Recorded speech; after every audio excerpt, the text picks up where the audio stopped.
नमस्कार। मैं जयंती आप सबका अपने यूट्यूब चैनल जया लिटरेचर में बहुत बहुत स्वागत करती हूँ।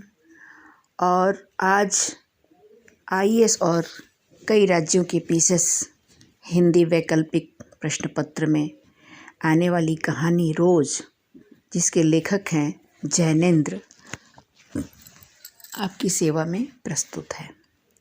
तो चलिए सुनिए कहानी रोज़।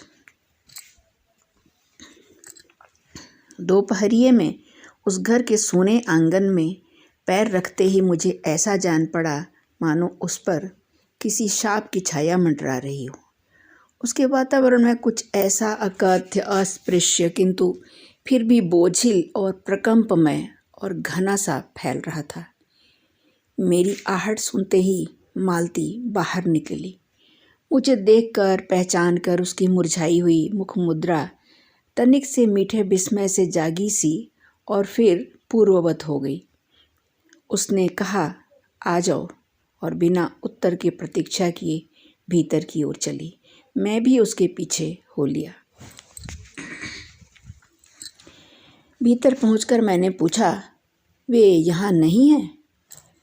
अभी आए नहीं, दफ्तर में हैं।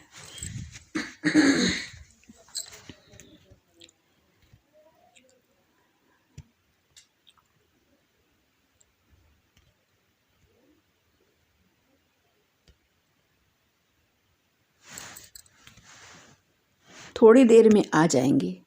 कोई 1:30-2 बजे आया करते हैं।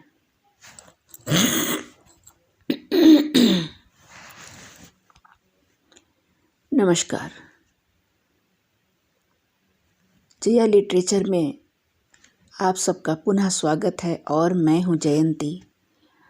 आज आईएएस और विभिन्न राज्यों की पीसीएस हिंदी वैकल्पिक परीक्षा में आने वाली कहानी रोज़, जिसके लेखक हैं अज्ञेय सच्चिदानंद हीरानंद वात्स्यायन अज्ञेय, प्रस्तुत है।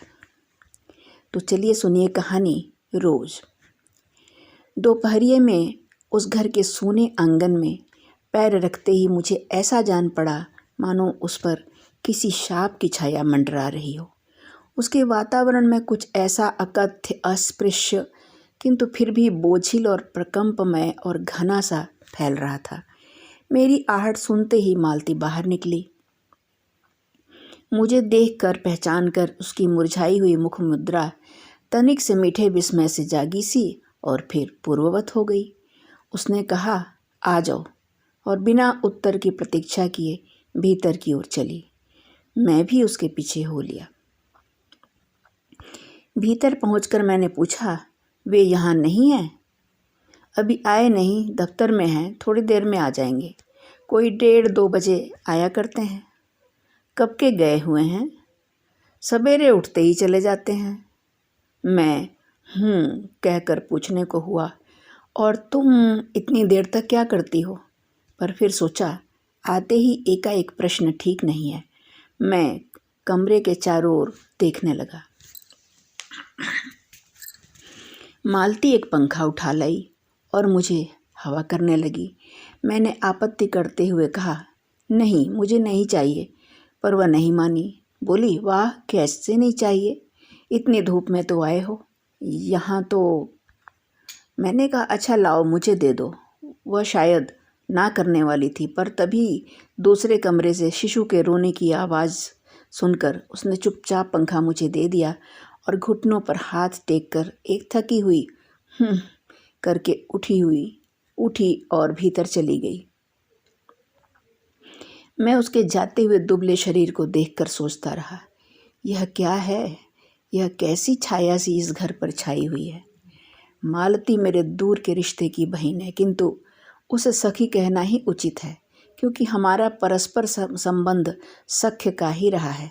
हम बचपन से इकट्ठे खेले हैं, इकट्ठे लड़े और पिटे हैं, और हमारी पढ़ाई भी बहुत सी इकट्ठे ही हुई है, और हमारे व्यवहार में सदा सख्य की स्वेच्छा और स्वच्छंदता रही है।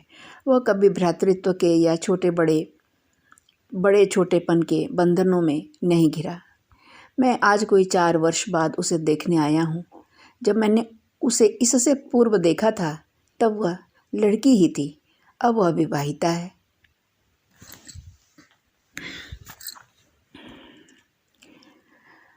एक बच्चे की माँ भी है।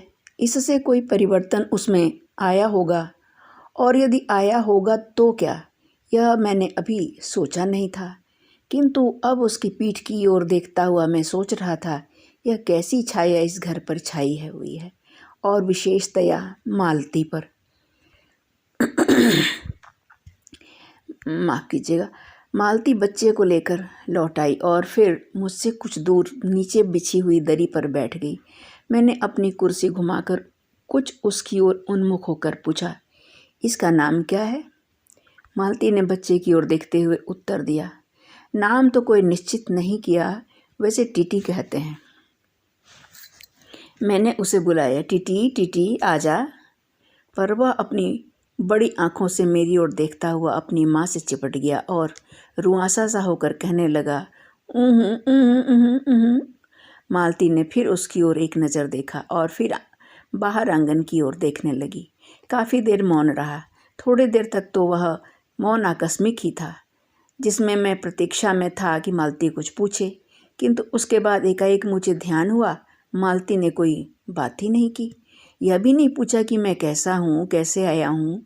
चुप बैठी है। क्या विवाह के 2 वर्ष में ही वह बीते दिन भूल गई, या अब मुझे दूर इस विशेष अंतर पर रखना चाहती है, क्योंकि वह निर्बाध स्वच्छंदता अब तो नहीं हो सकती, पर फिर भी ऐसा मौन जैसा अजनबी से भी नहीं होना चाहिए। मैंने कुछ खिन्न सा होकर दूसरी ओर देखते हुए कहा, जान पड़ता है तुम्हें मेरे आने से विशेष प्रसन्नता नहीं हुई। उसने एकाएक चौंक कर कहा, यह प्रश्नसूचक था, किंतु इसलिए नहीं कि मालती ने मेरी बात सुनी नहीं थी, केवल विस्मय के कारण। इसलिए मैंने अपनी बात दोहराई नहीं, चुप बैठा रहा। मालती कुछ बोली ही नहीं। तब थोड़ी देर बाद मैंने उसकी ओर देखा। वह एकटक मेरी ओर देख रही थी, किंतु मेरे उधर उन्मुख होते ही उसने आंखें नीची कर लीं। फिर भी मैंने देखा, उन आंखों में कुछ विचित्र सा भाव था, मानो मालती के भीतर कहीं कुछ चेष्टा कर रहा हो, किसी बीती हुई बात को याद करने की, किसी बिखरे हुए वायुमंडल को पुनः जगाकर गतिमान करने की, किसी टूटे हुए व्यवहार तंतु को पुनरुज्जीवित करने की, और चेष्टा में सफल न हो रहा हो। वैसे जैसे बहुत देर से प्रयोग में न लाए हुए अंग को व्यक्ति एकाएक उठाने लगे और पाए कि वह उठता ही नहीं है, चिर स्मृति में मानो मर गया है, उतने क्षीण बल से, यद्यपि वह सारा प्राप्य बल है, उठ नहीं सकता। मुझे ऐसा जान पड़ा मानो किसी जीवित प्राणी के गले में किसी मृत जंतु का तोक डाल दिया गया हो। वह उसे उतार कर फेंकना चाहे पर उतार न पाए। तभी किसी ने किवाड़ खटखटाए। मैंने मालती की ओर देखा, पर वह हिली नहीं। जब किवाड़ दूसरी बार खटखटाए गए, तब वह शिशु को अलग करके उठी और किवाड़ खोलने गई। वे यानी मालती के पति आए।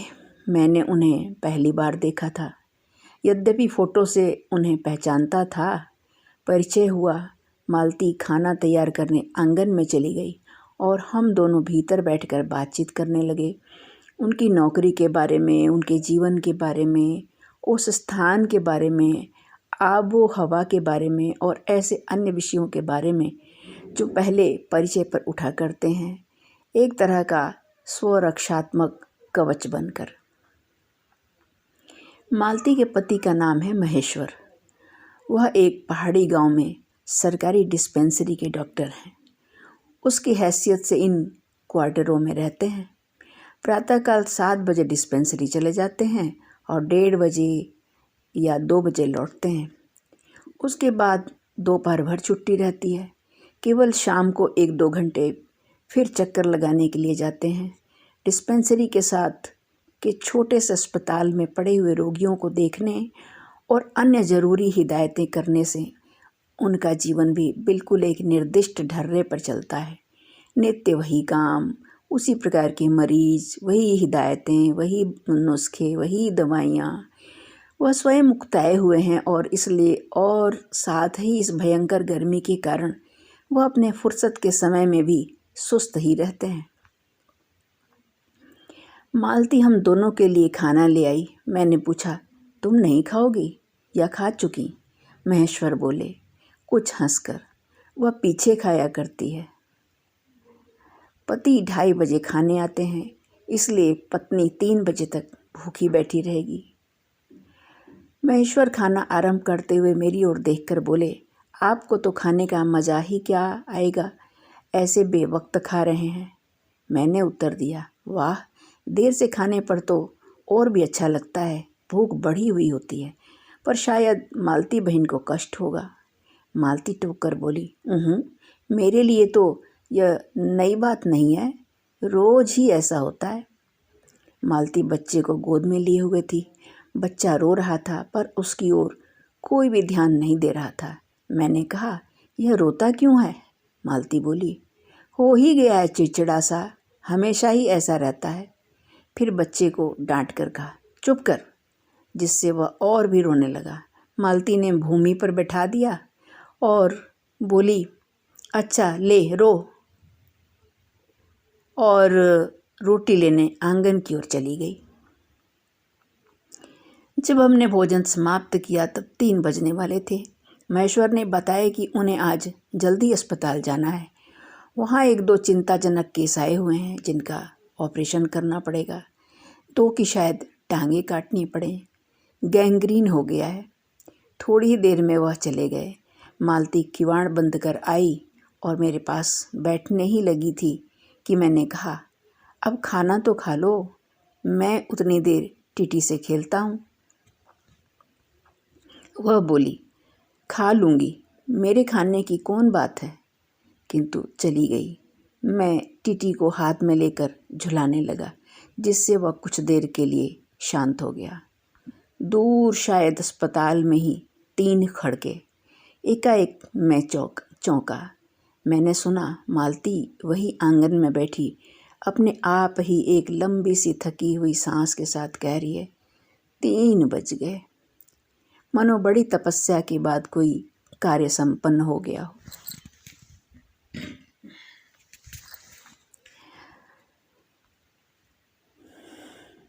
थोड़ी ही देर में मालती फिर आ गई। मैंने पूछा, तुम्हारे लिए कुछ बचा भी था? सब कुछ तो बहुत था। हाँ, बहुत था। भाजी तो सारी मैं ही खा गया था, वहाँ बचा कुछ होगा नहीं। यूं ही रौब तो न जमाओ कि बहुत था, मैंने हंसकर कहा। मालती मानो किसी और विषय की बात कहती हुई बोली, यहाँ सब्जी वब्जी तो कुछ होती ही नहीं, कोई आता जाता है तो नीचे से मंगा लेते हैं। मुझे आए 15 दिन हुए हैं, जो सब्जी साथ लाए थे वही अभी बढ़ती जा रही है। मैंने पूछा, नौकर कोई नहीं है? कोई ठीक मिला नहीं, शायद 2-1 दिन में हो जाए। बर्तन भी तुम ही मांजती हो? और कौन? कहकर मालती क्षण भर आंगन में जाकर लौट आई। मैंने पूछा, कहाँ गई थी? आज पानी ही नहीं है, बर्तन कैसे मजेंगे? क्यों, पानी को क्या हुआ? रोज ही ऐसा होता है, कभी वक्त पर तो आता नहीं। आज शाम को 7 बजे आएगा, तब बर्तन मजेंगे। चलो, तुम्हें 7 बजे तक तो छुट्टी हुई। कहते हुए मैं मन ही मन सोचने लगा, अब इसे रात के 11 बजे तक काम करना पड़ेगा। छुट्टी क्या खाक हुई? यही उसने कहा। मेरे पास कोई उत्तर नहीं था, पर मेरी सहायता टीटी ने की। एकाएक फिर रोने लगा और मालती के पास जाने की चेष्टा करने लगा। मैंने उसे दे दिया। थोड़ी देर फिर मौन रहा। मैंने जेब से अपनी नोटबुक निकाली और पिछले दिनों के लिखे हुए नोट देखने लगा। तब मालती को याद आया कि उसने मेरे आने का कारण तो पूछा नहीं, और बोली, यहाँ आए कैसे? मैंने कहा ही तो। अच्छा, अब याद आया, तुमसे मिलने आया था, और क्या करने? तो 2-1 दिन रहोगे ना? नहीं, कल चला जाऊंगा, ज़रूरी जाना है। मालती कुछ नहीं बोली, कुछ खिन्न सी हो गई। मैं फिर नोटबुक की तरफ देखने लगा।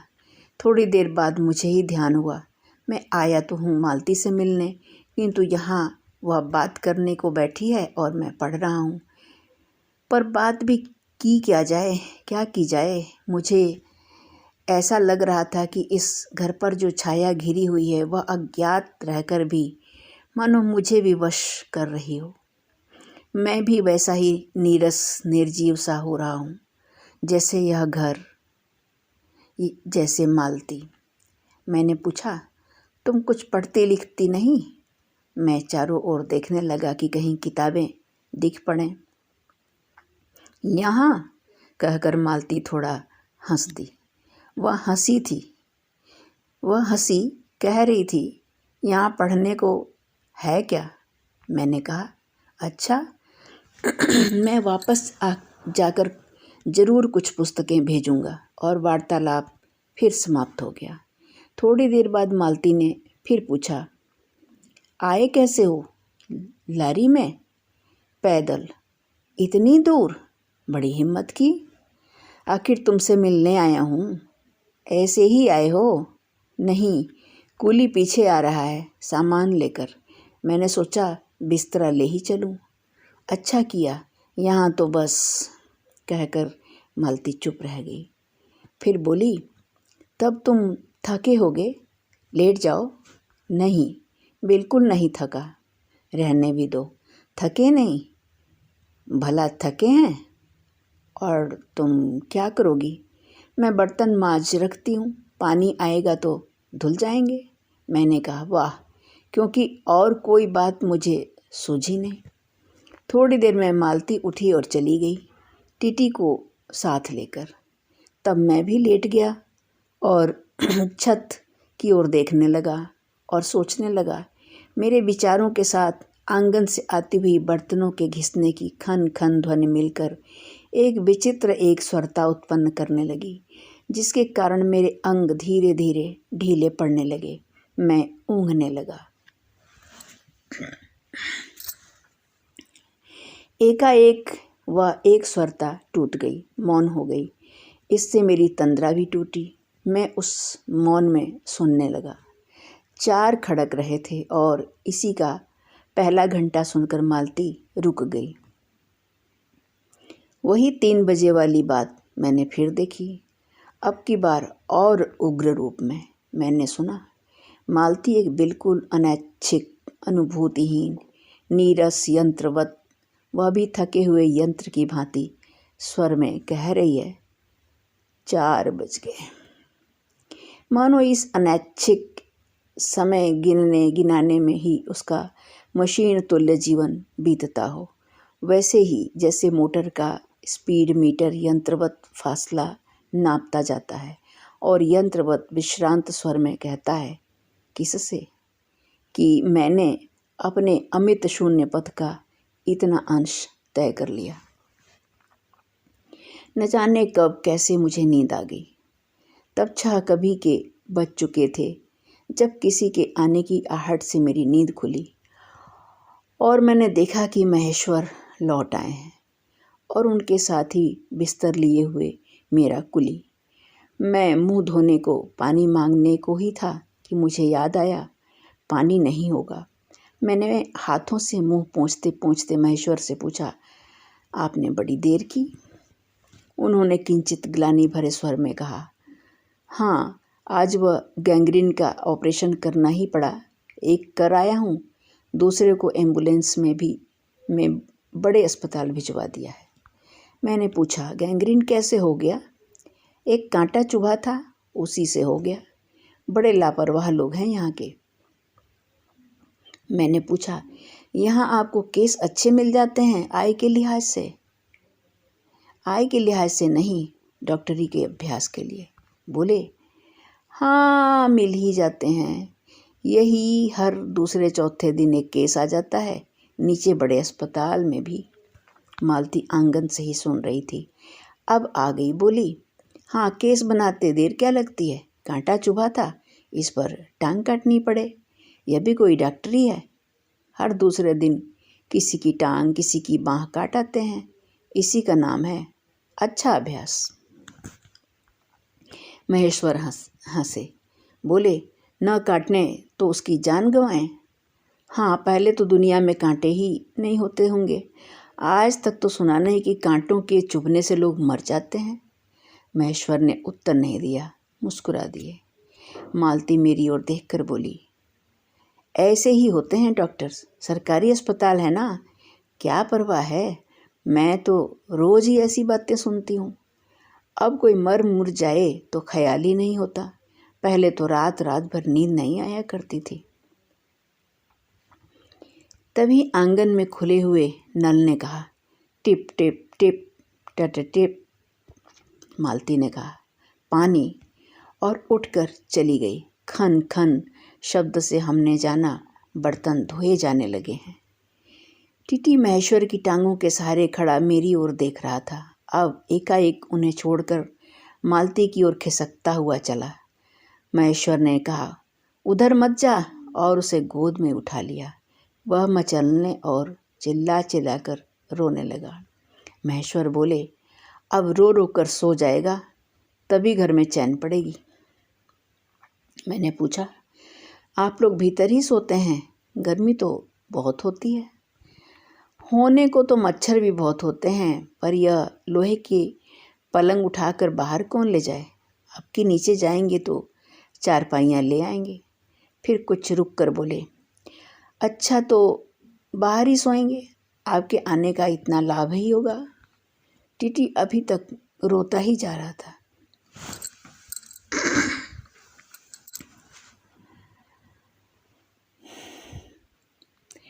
महेश्वर ने उसे एक पलंग पर बिठा दिया और पलंग बाहर खींचने लगे।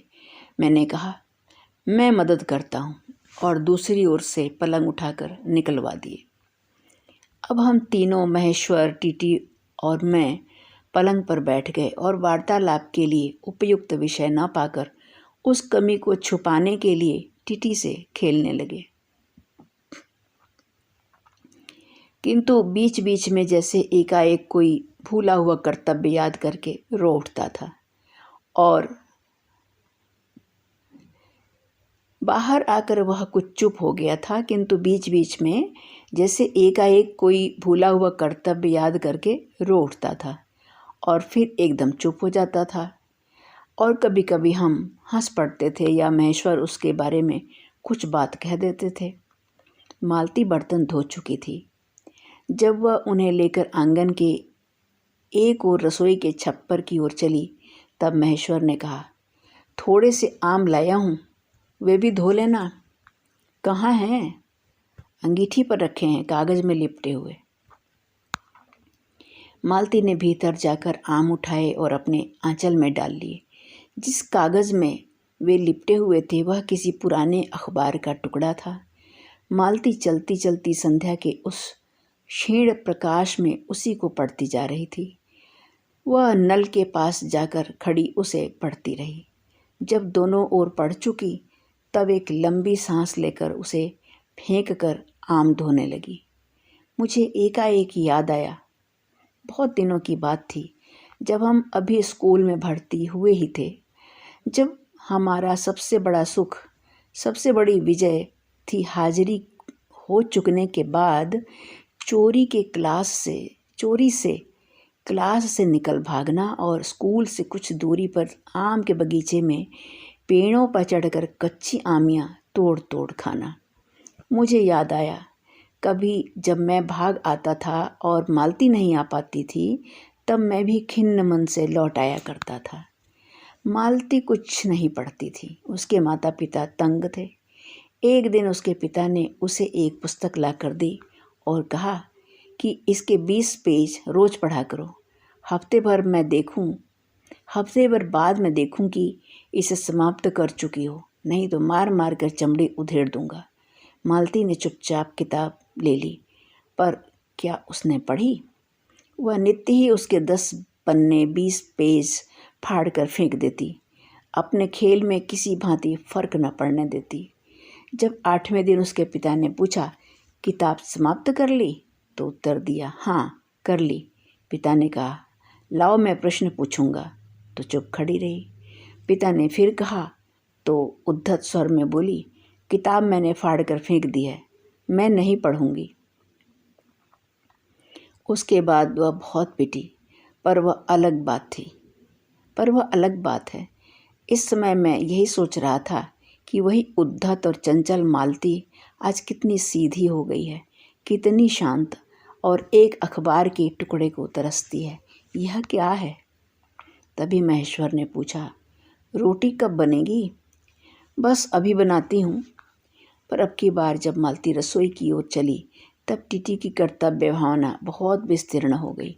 वह मालती की ओर हाथ बढ़ाकर रोने लगा और नहीं माना, नहीं माना। मालती उसे भी गोद में लेकर चली गई।